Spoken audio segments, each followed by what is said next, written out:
we're trying to figure out ways that we can take on or work with more branded e-com style clients, because there are a lot of them out there and a lot of them could use help with monetization and deliverability. We've come into some client accounts where all their emails were going to spam and Gmail. Do you find that being a dad has helped you become either a better copywriter or just a better business person? It provides that meaning, when you sit down to do your work, and provides structure for your life, or at least it does for me. You've got some great Facebook posts.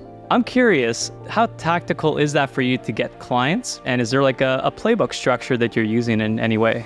I would say it's, what's your interpretation of sales emails and split testing? Just want to know how you're using them right now. When I'm split testing emails, my current methodology is... What book changed your life? Oh gosh. If you had another go around and you got to write a new story for your life, what would it be in 30 seconds or less? Oh, a whole new story. Oh gosh. What's the best productivity hack you've ever implemented in your business? I would say it's...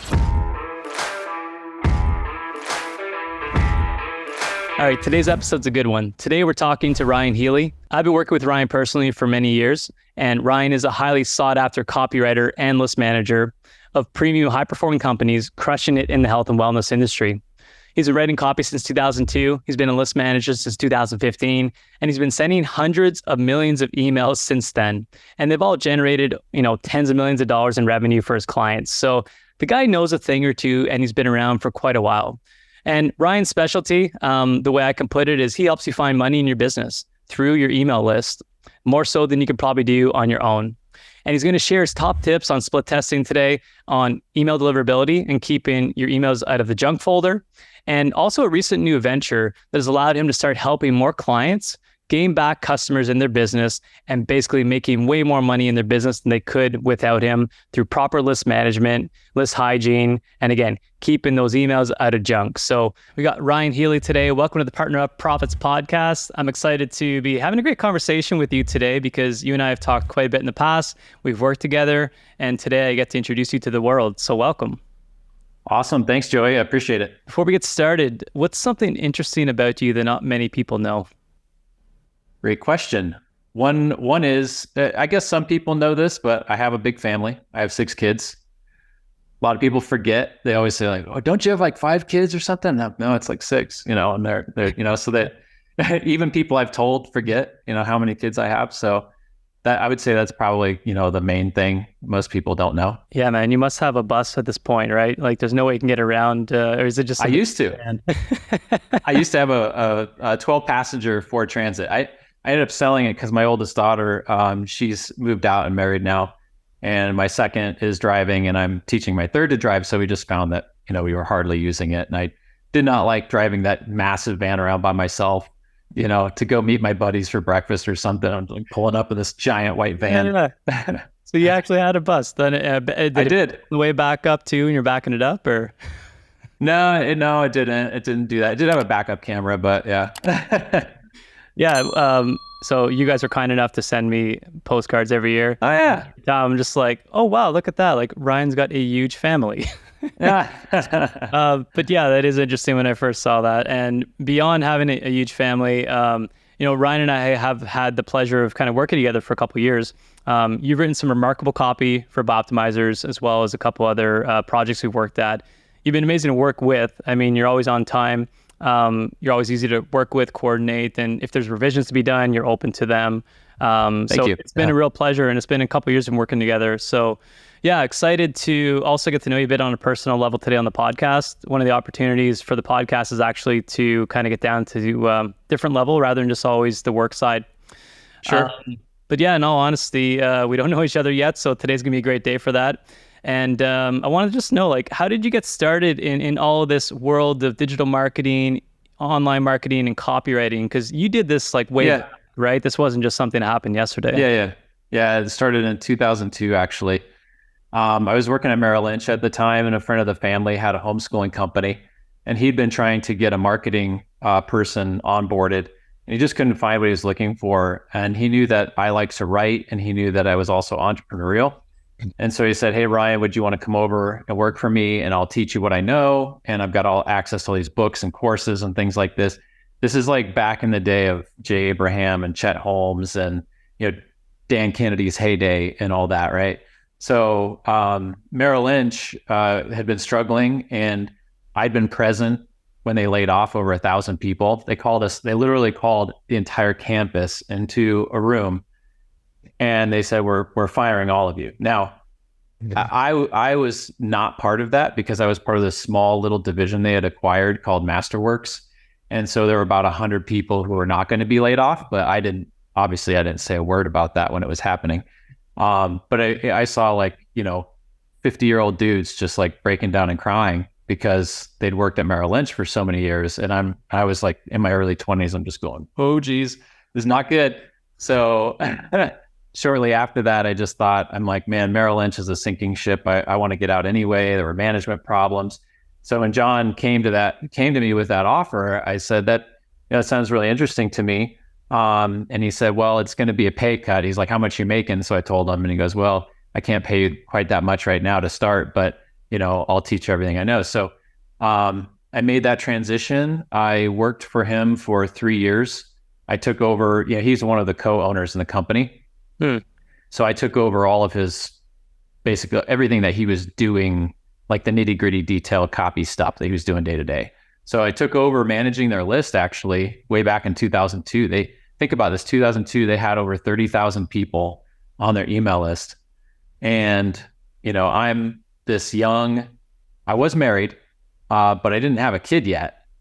And so I'm writing to mostly women who are between about 35 and 50 with a lot of kids, and so I had to learn like voice and how to write to them. And it was a once a week newsletter, but then I also got the opportunity to put together some promotions and brainstorm those, get those approved by my manager and by John, and then build them and write the copy, landing pages, and just, get real world feedback on what I was doing. So that was kind of my entry into it. And it wasn't until I left Sunlight that I eventually, went freelance. So that's incredible. That's that's over 20 years now, by the way. So just to kind of give ourselves some age, but crazy.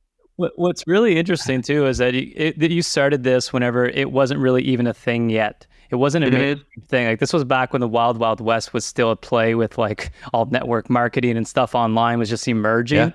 So I can imagine how scary that was. I know I started in like 2007, which even at that point, I was like, what exactly is blog management? Because that's what I was kind of getting started in. But nowadays, I mean, everyone knows working online is a thing, so I think that it speaks to just the quality of, how much of a career you've actually had to build and evolve through with everything that's been changing.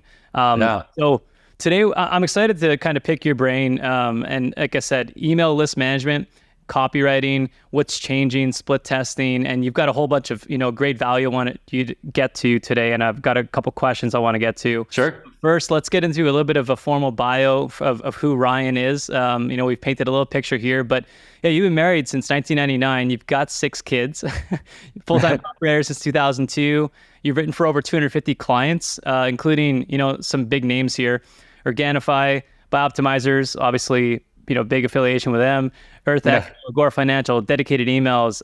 You work with well-known business leaders like Danette May, Ray Higdon, Chris Haddad, Alex Mendozian, Terry Dean, and Josh Bizzoni. And I guess you've been doing this, managing the email list side since 2015.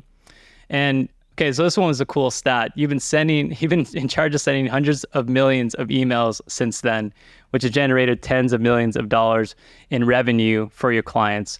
And I liked how you did just say $100 million, by the way. I don't know if that was a copy change or just by coincidence, but I like that one. Oh, thank you. Yeah, when you're not writing copy or managing your email list, you're also finding time. Obviously, you're just 6 kids, reading classic literature, riding his recumbent bicycle, and spending quality time with family.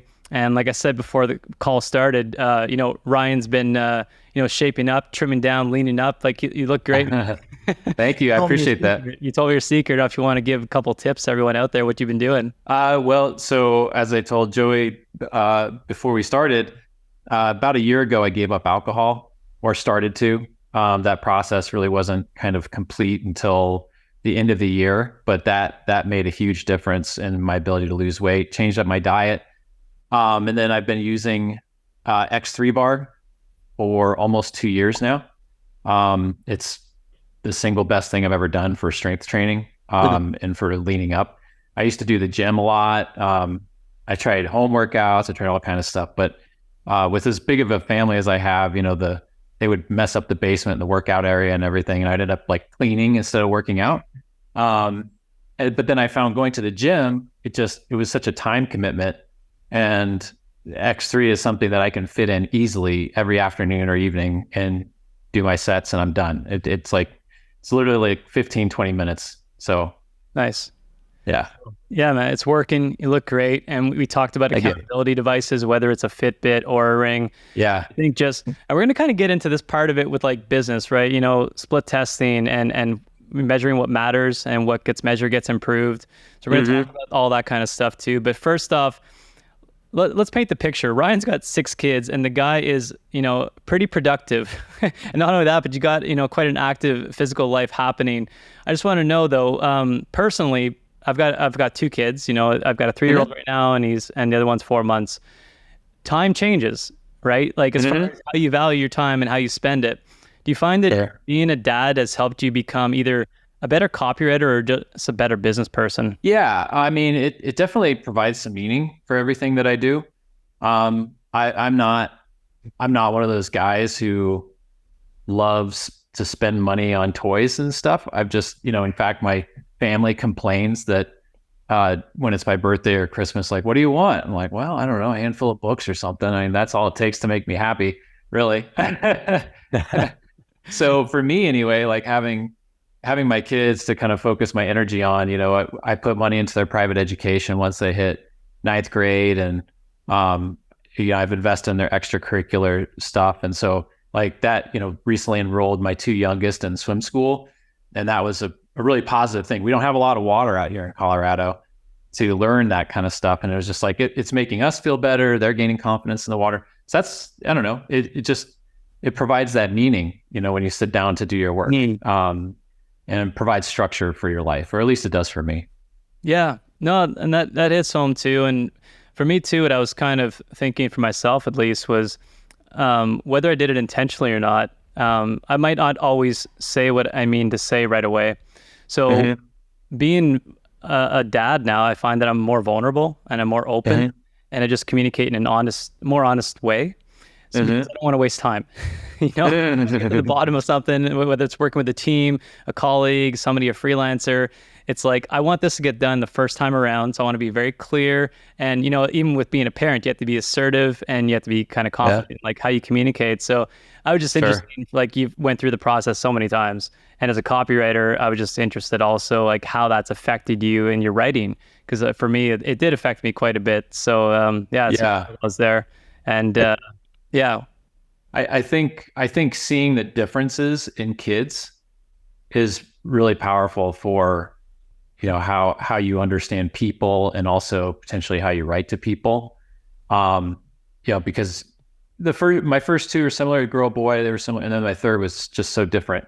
And so that's kind of forced me to study things like the Enneagram and to learn, those layers of personality and why they act the way they act. And so it's definitely improved my ability to like interact with people, if you kind of know where they're coming from ahead of time, you know how to deal with that a little better. So yeah, that's a really interesting one, because we do the same with teams.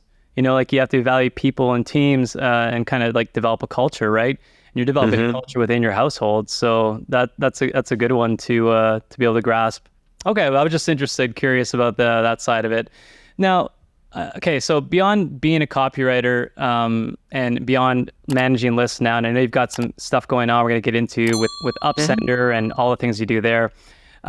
You've got some great Facebook posts, and you've got them being dropped. I'm curious, how tactical is that for you to get clients?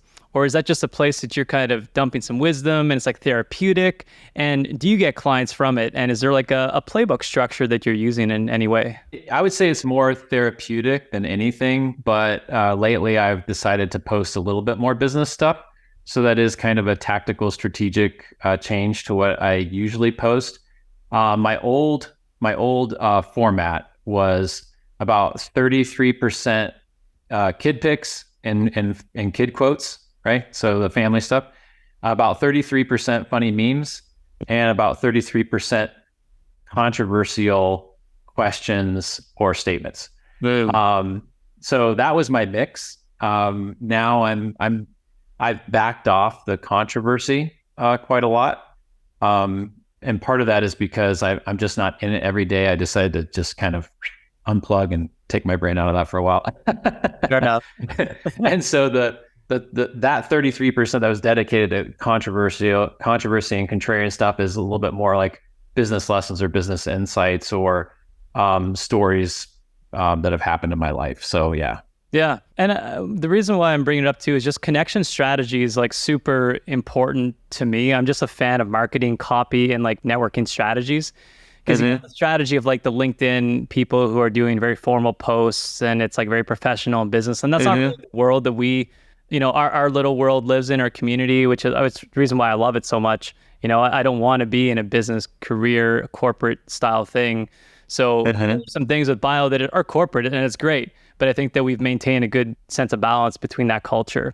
But as far as being a networking strategy, I think it's a great one for people to implement and use Facebook in a different way rather than whatever slander you want to be putting out there or like buying into. So kudos for dropping some wisdom there and having a framework.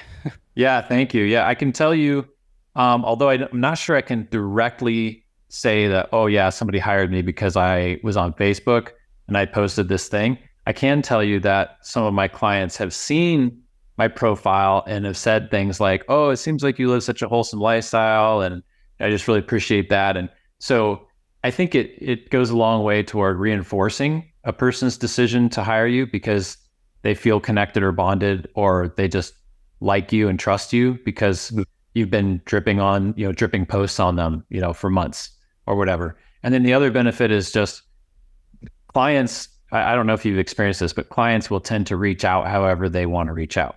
So whether that's email, whether that's Skype, whether that's Messenger. So I've also had, clients reach out on Messenger and prospects reach out on Messenger and things like that. So it's a great strategy. And I've been a fan of it. So I wanted to kind of give you some kudos. Yeah, thank you. Now, let's get into some technical stuff too, because I want to kind of preface this whole episode with some people might not even know what list management is, what copywriting necessarily is, or what you're doing, and like, why you're writing in a female voice of over 35 when you're a male with 6 kids and a wife. And let's break down a little bit of a couple terms here. So first off, list management, what is it? As well as what are third-party offers and why could they be effective for somebody with an email list of any kind? Sure.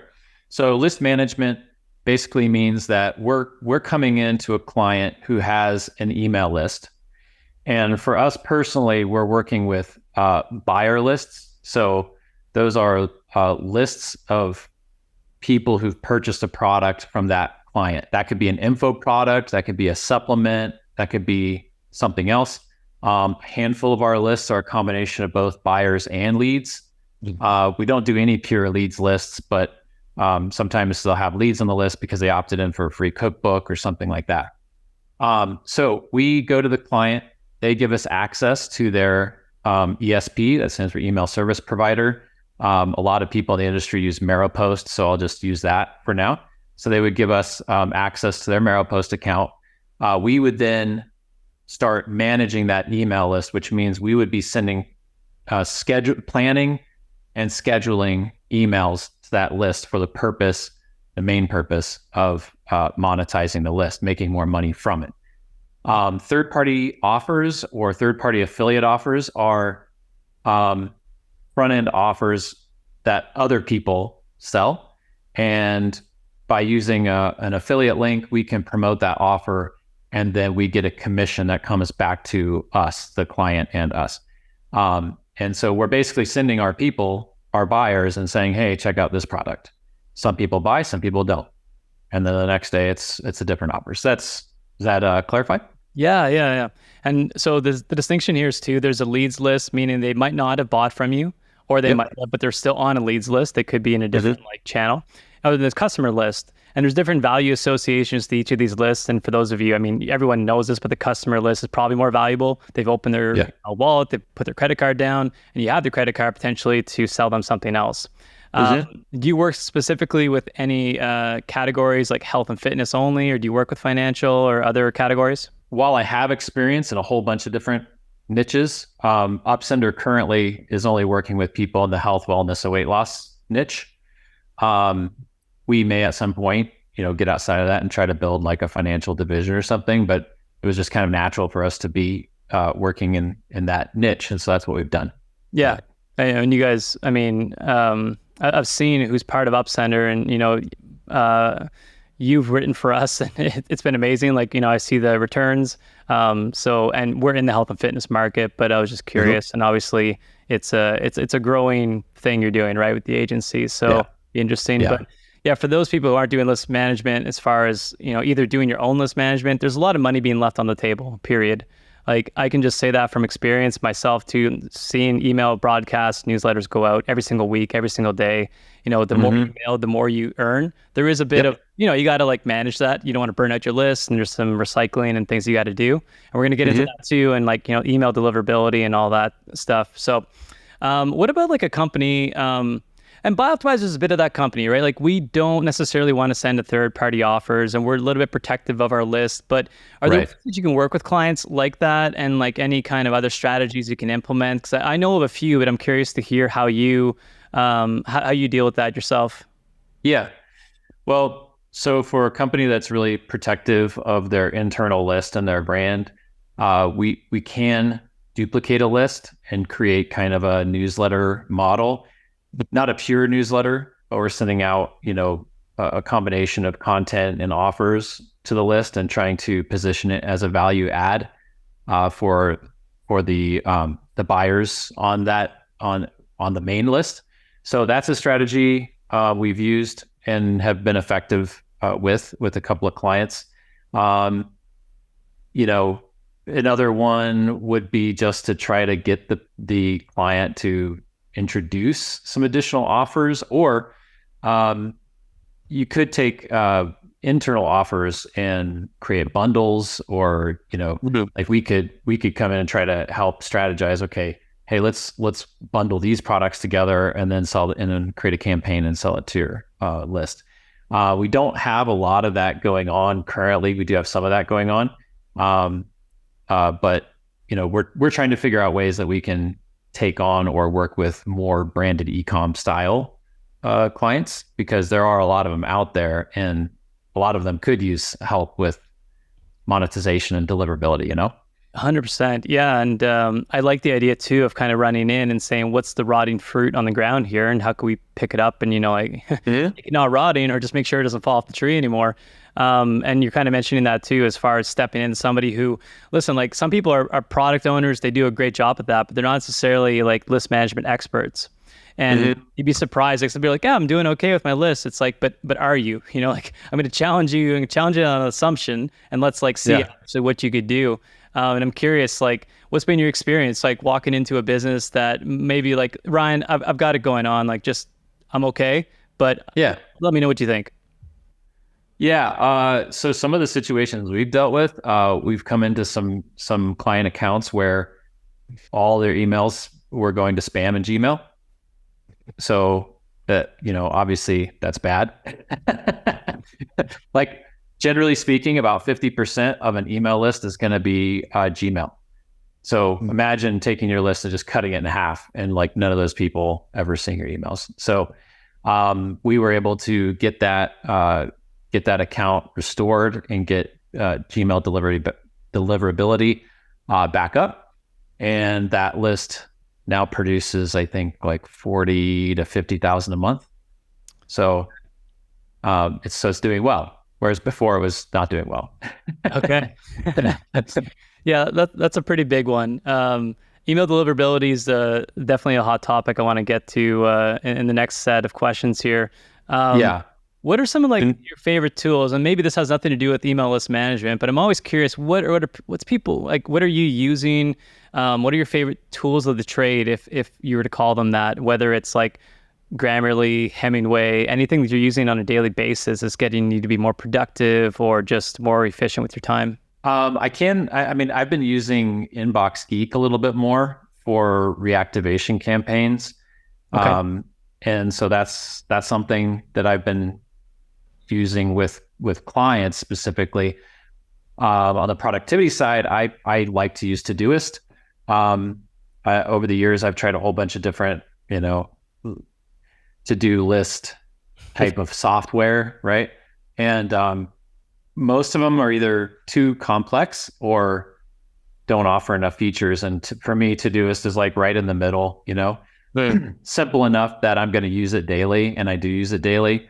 And so that helps my workflows, especially if I need to do something for a client or whatever. I can put all the notes in a comment, assign it to myself with a due date, and then boom, it's just up on my upcoming screen.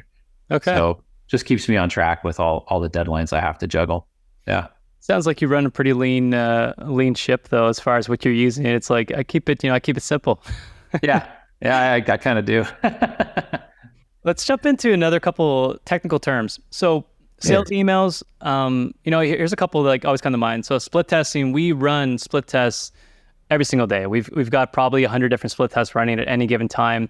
But some people have no idea what a split test either is or how to effectively run a split test, when it's time to move on, what to split test, and how to do it effectively. And I'll give one example before I want to open the floor to you. Is if there's radical split testing, there's A/B split testing, there's whispers, there's loud scream split tests that come out. And then there's also how do you reach validity on these, and how do you know when it's time to move on, and beating controls, and why it's so important to never stop testing. So first off, what's your interpretation of sales emails and split testing? Just want to know how you're using them right now. So sales email is obviously an email that's designed to generate a sale. And when it comes to split testing, I will split test usually like an A/B test, sometimes up to like a four-way, 25%, 25%, 25, 25. That the list has to be big enough to support that. I usually don't want to be going below, 10, 15,000 person segments. So if it's a smaller list, you're kind of limited. It's like A/B is pretty much, all you can do, at least in my opinion, because you're just not going to get enough data to really know, not enough sales, not enough clicks.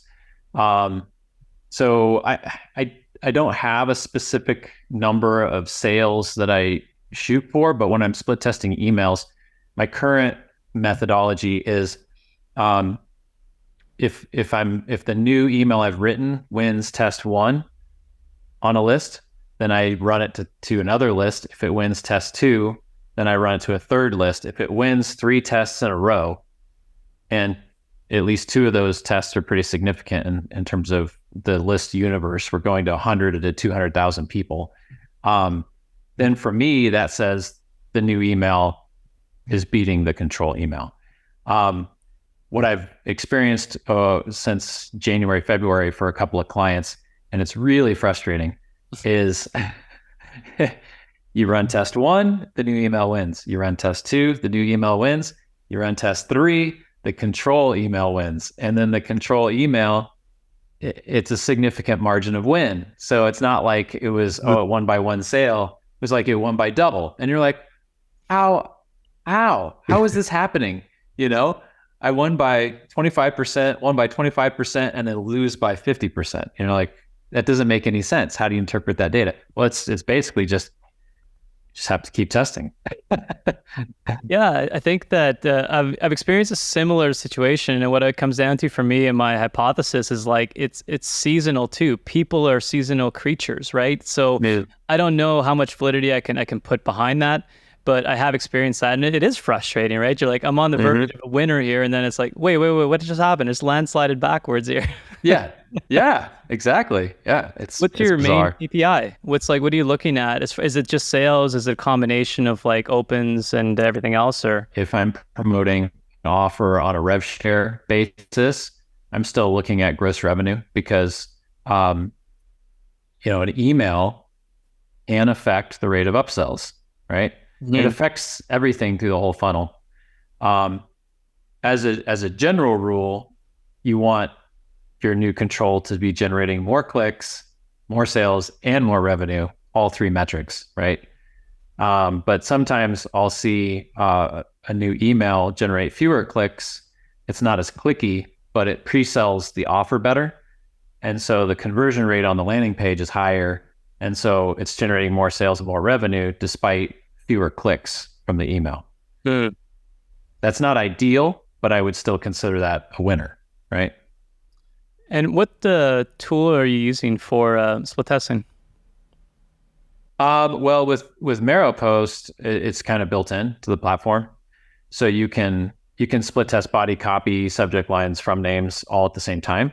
I'm not usually split testing whispers because I'm trying to beat somebody's control, and if I come in there and I just write a new subject line and then beat their control, they're probably not going to be real happy with me.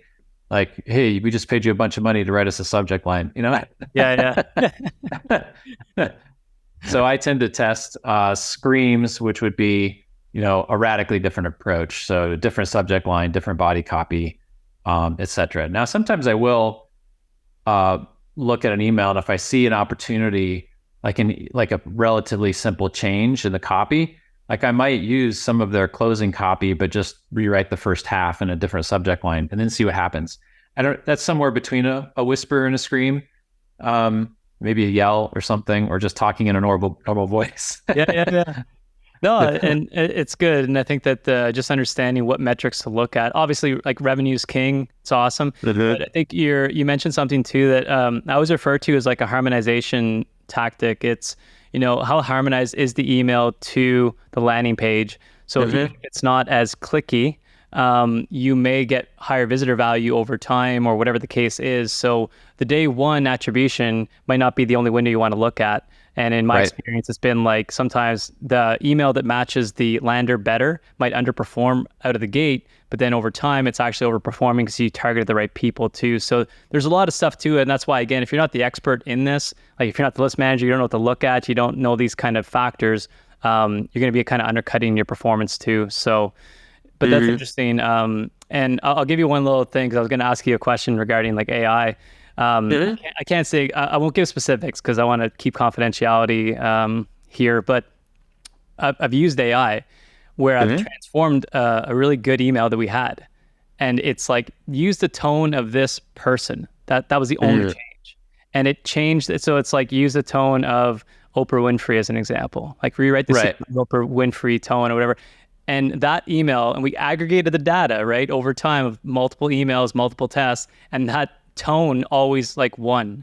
And it wasn't Oprah, but you know what I mean? It was incredible. Are you using AI? Are you a fan? Are you trying to get away from it? Or what's your thoughts on all that? I'm a fan in the sense that I think it is a powerful tool, and I think it's only going to get better with time. And so I've paid for a few trainings, and I've experimented with it, and continued to experiment with it. I don't have like this daily workflow set up that I've incorporated it, but I am trying to become acclimated and have that be part of my, if I need something like, oh, let me check over here, let me see if I can get a good result here. I did this thing where I took, for a client, he gave me his 3 top emails. And so I basically plugged them in. ChatGPT said, analyzed each email. Here's why this one worked. Here's why this one's good. Here's why this one's good. And then I said, okay, great. I would like you to write me a new email using the best of all 3. And then it wrote one, and I ran a split test, and in that test, it won. So that was kind of interesting. That's a good one. I'm going to reiterate that too. So basically, you're taking a winning concept or several winning concepts, and you're asking it to say, hey, give me the reason why this is happening, or rewrite another email, based on the concept of what you think is winning throughout this theme of these emails. And I'm always curious to hear how people are prompting it. Like that to me is the artistic part, the creative part that I enjoy. Right. The AI component, whether you like it or not, I mean, it is here to stay, and it's the beauty of what people can create through it. It's like a paintbrush, right? It's how you use it. It's not really a bad thing. It's just how you use it is the most important part. So cool, Right. cool tips. And yeah, I'd love for you to share what softwares you actually invested in after the call, if you're willing. So the other thing that I wanted to get into was, you mentioned you've been kind of making a transition from kind of being a freelance copywriter or even a contracted copywriter for companies, going and doing your own thing, starting your own agency with Upsender based on like 20 plus years of experience, understanding why emails are getting in the junk folders and people not ever even noticing that. They just notice like, why am I not making sales? Why am I not getting replies? What made you want to switch? Is it just a natural trajectory change, or did you see a need for it in the industry? So that's a great question. And, as I had in my bio that I've been a list manager since 2015, that was when it's kind of funny because I forgot about the Sunlight thing, but it wasn't like I was continually managing lists during that time. I did manage a list for a couple of years for Sunlight, but then I didn't do it again until 2015. And then I started having lists that I just had been managing, as part of my freelance business, right? And it was nice because it's steady income and whatnot. I lost one of my biggest client, my biggest client and longest tenured client at the end of 2021. I was the last person out of over 30 people that they let go, and I was the only person that they never gave a pay cut to during the time I worked for them. But their business had just changed. It wasn't even the same business anymore. So they were kind of rebuilding from the ground up. So that opened the door for a change in 2022. And so I was exploring some different opportunities and different things. At the time, Troy Erickson, I don't know if you know his name, but he was, talking about list management. And I started thinking, maybe I should just go all in on list management. Well, why not? I've been doing it for so long. Maybe I could grow this and, whatever. So that was where I was at in terms of thinking. Excuse me. And then one of my clients, long-term list management client, she comes to me and says, "Hey, there's this guy, Justin Francisco, and you and him are two of my favorite people in the industry, and I think you guys should talk because there might be an opportunity for you guys to work together and build something great." And so, okay, sure. I'm always open to, meeting people and talking with people, especially if it comes as a referral from a trusted source. And me and Justin ended up talking in late July.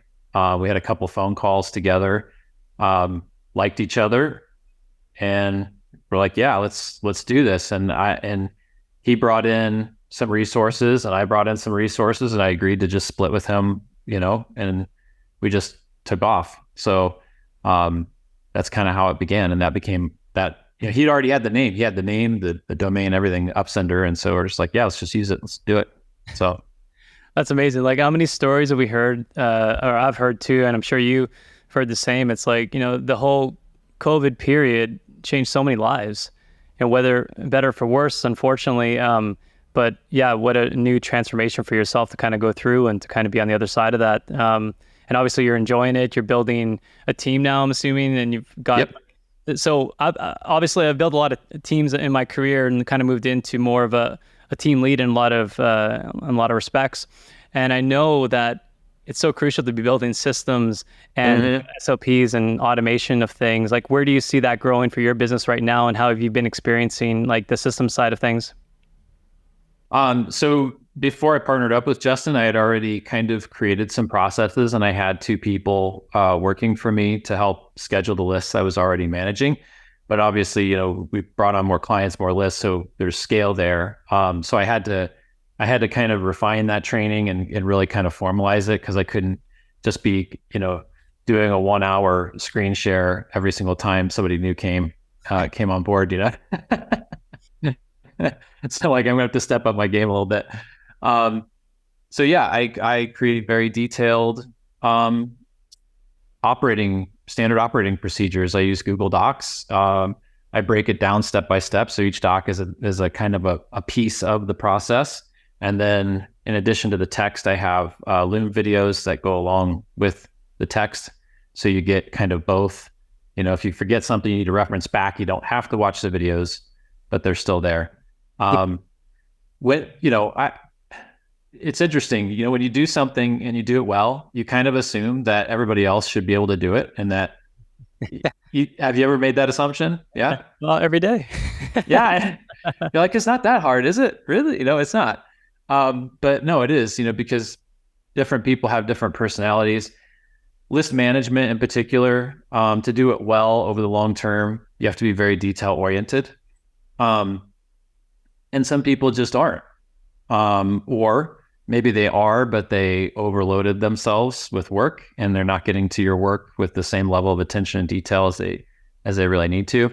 So I actually, when I was trying to hire people through the fall, I went through 3 or 4 different people, and until we used this one service that was a referral to us, ProSolum, and we hired a full-time guy through that service, and he's been fantastic. So he meets all the requirements that we needed, and it's been a huge blessing for our business because it's like we can trust him. He's available. He's only working on our stuff, and it's great. So sometimes you have to kind of kiss a few frogs. I've been there, and it's having systems, having operations, automation, and understanding them yourself before handing them off to somebody else. And I mean, understand them where you can hand them off to somebody from the street. They can walk in and kind of, given that they have got some sort of skill set to work online here, they should be able to walk through it. Like that's how simplified you want your systems to be. And so when people make the mistake of, like you were saying, and I've made the same mistake many times, it's like, well, I can do it and it's pretty easy. But you forget of the little steps that you just take it for granted. I know that, but they should know that too. And they don't. You gotta mark it down. So I'm happy to hear that you've got the infrastructure now kind of in place for that growth. It does bring me to my next question. And I was thinking, like, I don't know what the tagline is for the company, but I was just thinking, I'm like, Upcenter's where you should go to find more money in your business. Like, where's the money being left on the table for you guys, and find clients that are lost in the dark, right? In those boxes that, they're not supposed to be in. If somebody wants to work with you through Upcenter, what's the process like right now? Where can they go? And just, are you guys taking more people? Yeah, I mean, we consider ourselves kind of a boutique service. We're not going to take real small accounts and spread ourselves too thin that way. So we're looking for high value accounts. Typically what that means, because every business is a little different, but typically around 30,000 subscribers or more on a list. Usually it's a buyer's list or hybrid, buyer plus lead. They've got a front end offer in the health, wellness, weight loss space that's currently working.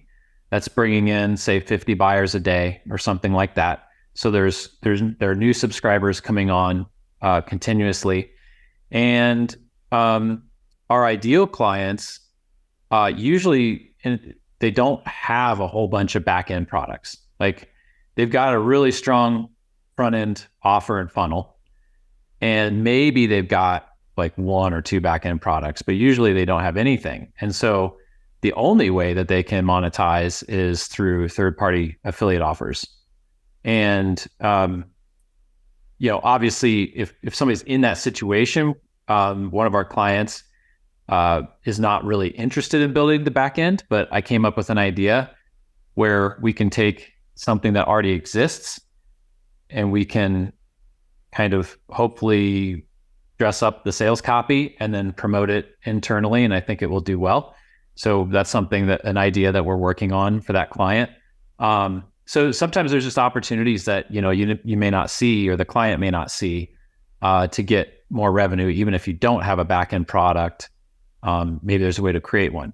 So, but if you do have a lot of products, that's still great, because I think, as I mentioned earlier, you can create seasonal, holiday-based promotions for those products, and then promote those to the buyers, and buyers of your product, if it's a consumable, will buy more. If they like it, they will buy more, especially if it's like holiday-based promotions, Memorial Day, Labor Day, July 4th, whatever.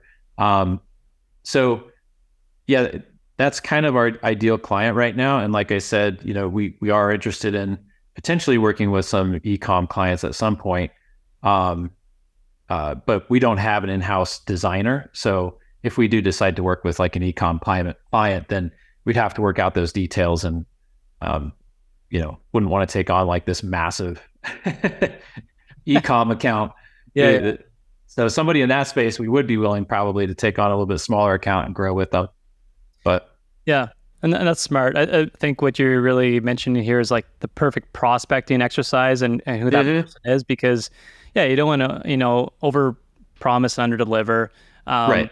And provided that, whoever's listening here, if that's you and you feel like it's a good fit, like Ryan, I know you personally, I've worked with you, and obviously, I can mention, I'm assuming Jasmine, she's worked with us too, I'd highly recommend their services. Go to upsender.com, check it out, and hopefully fit the bill, and hopefully they're taking more clients at that point. Yeah.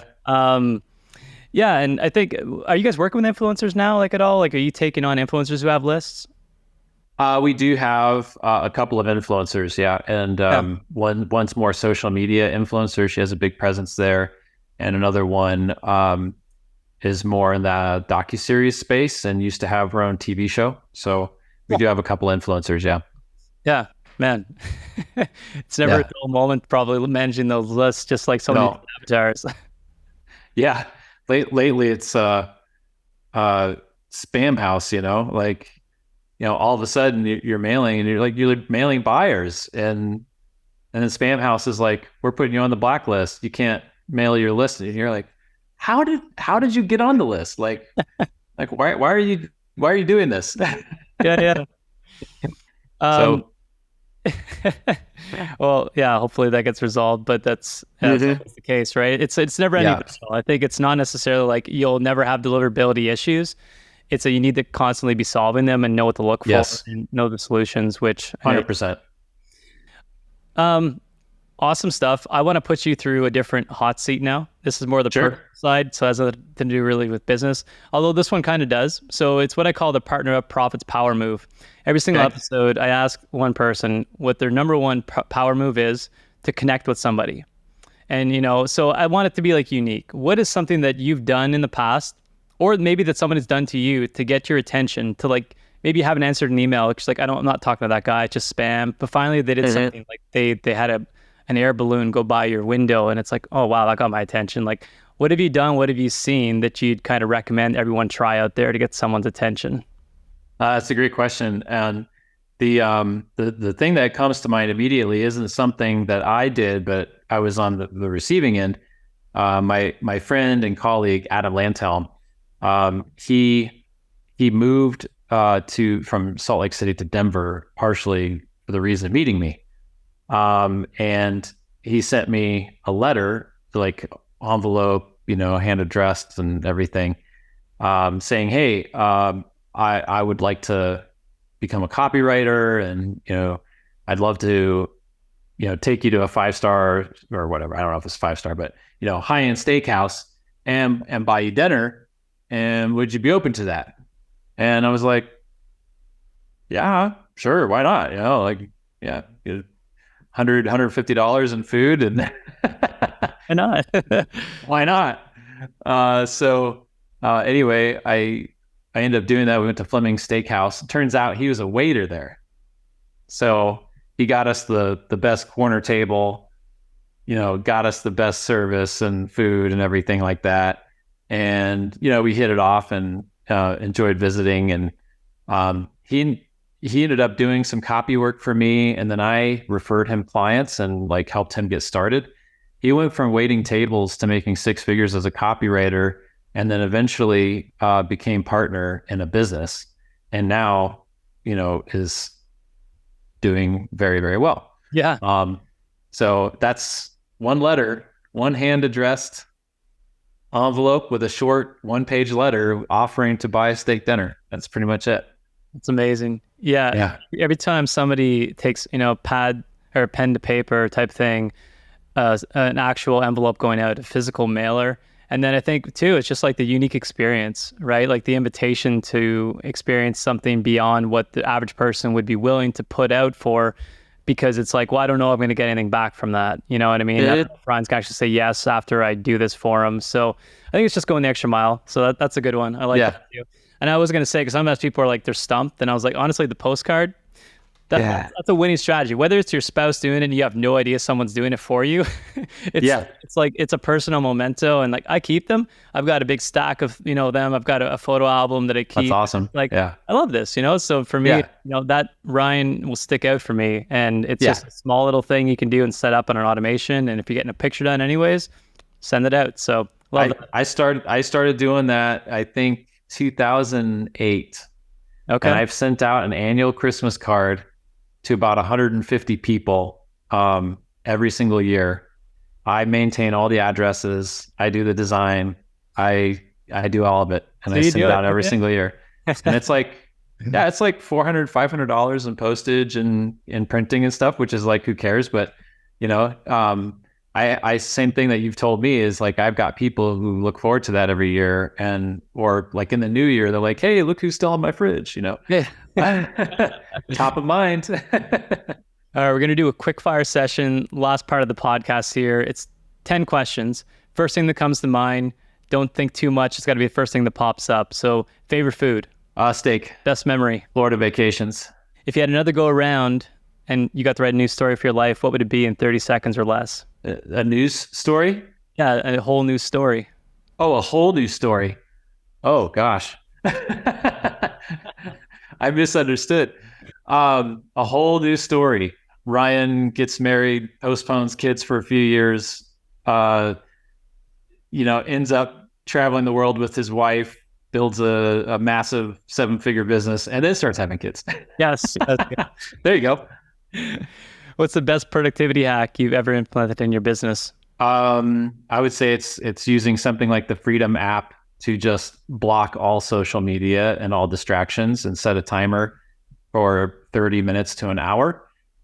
Click that and then make sure your settings don't allow you to undo it until the timer runs out. No. And then just start doing the thing that you need to do. Like that one. Do you see yourself retiring? And if yes, what are you doing? And if not, what are you continuing to do? Retiring is kind of a weird term. I don't see myself completely giving up all work and just kind of coasting. I do see myself not doing the daily grind, right? Even though I might be involved in my businesses. And I think I will still be involved in some real estate investing and some things of that nature that provide a little bit more passive income. We should do a whole new call on investing after that, because you got 6 kids. Oh, yeah. You gotta have a great investment portfolio. What book changed your life? Oh gosh, there's a few. Where to even start? Secrets of Time by Dr. Stephen Jones. I've read that twice. Still one of the most impactful books I've ever read. Another one is Sacred Secrets of the Sovereignty of God by James Brueggemann. I've also read that one twice. These are kind of like worldview changing books. And obviously if you don't have any sort of interest in the Bible, then they'll kind of be meaningless to you. But anyway, for me, they were huge. So yeah, I got to check them out. I love life changing, altering things like that. So yeah. What do you want to be remembered for? Honestly, I think just being a good father, good husband, somebody where your kids were glad they had you as a father and look up to you. Yeah, I hear that one. So what's, okay, so like maybe thinking of your kids here, but what's one skill that you'd recommend everyone develop early on in life so that it adds maximum value over time? I think it's the ability to communicate. I think that is absolutely key. Whether you're a writer or not, you need to be able to communicate and articulate your thoughts and connect with people. Some people come by it naturally, not everybody. Even just in emails, simple emails, being able to communicate clearly with people and in a tone that's kind, or where they accept it and there's no conflict or anything like that. So I would say it's just the ability to communicate effectively is probably the number one skill for everybody, regardless of career. I agree. That's a good one. My other second favorite one, or the tie for first, is the ability to adapt or be in control of your emotions. To kind of, be that centered person. Okay, so we're meeting up in a year from today. What are we celebrating? A year from today, we're celebrating the successful launch of your podcast, man. I'll take it. What's one bucket list item that you want to do, or just a new chapter, not a new life, that you want to write, in the coming years? I would love to get back to Europe and maybe take either my family or a son. My son is really into soccer. And of course, the biggest soccer leagues are in Europe. So I think it'd be fun to take him over to London and get him to a game, Premier League game or something like that. So yeah. Oh man, that sounds awesome. I'm not even a soccer fan or like a football fan or whatever they call them, but like I would love to go and just be in a stadium with that atmosphere, right? And I can imagine. Oh yeah. And like, awesome. Love that. Yeah. I'm sure your kid would love that too. All right, RyanHealy.com. This is where you can get on Ryan's list. What goes out on your list? We got something special cooking there, or what's happening? Currently, I may change this in the future, but currently it's like an 83-point copywriting checklist to beef up your copy. And the kinds of stuff that I send are stories from copy, war stories, success stories from copywriting, email list management stuff. There's usually some sort of marketing or copywriting tie-in to the things that I send out. So yeah. Cool. Well, we're going to keep them in the show notes, and obviously everyone can find anybody these days, so I'm not going to spell it out. Upsender.com if you're interested in email list management, if you fit the criteria and you're interested in finding money in your business. Ryan, this was an awesome conversation. Thanks for coming on the show. Yeah, thanks, Joey. Appreciate you having me, man. All right, everyone. Hopefully you had great experience here. Hopefully you got some value out of this, and we will see you on the next episode. Take care.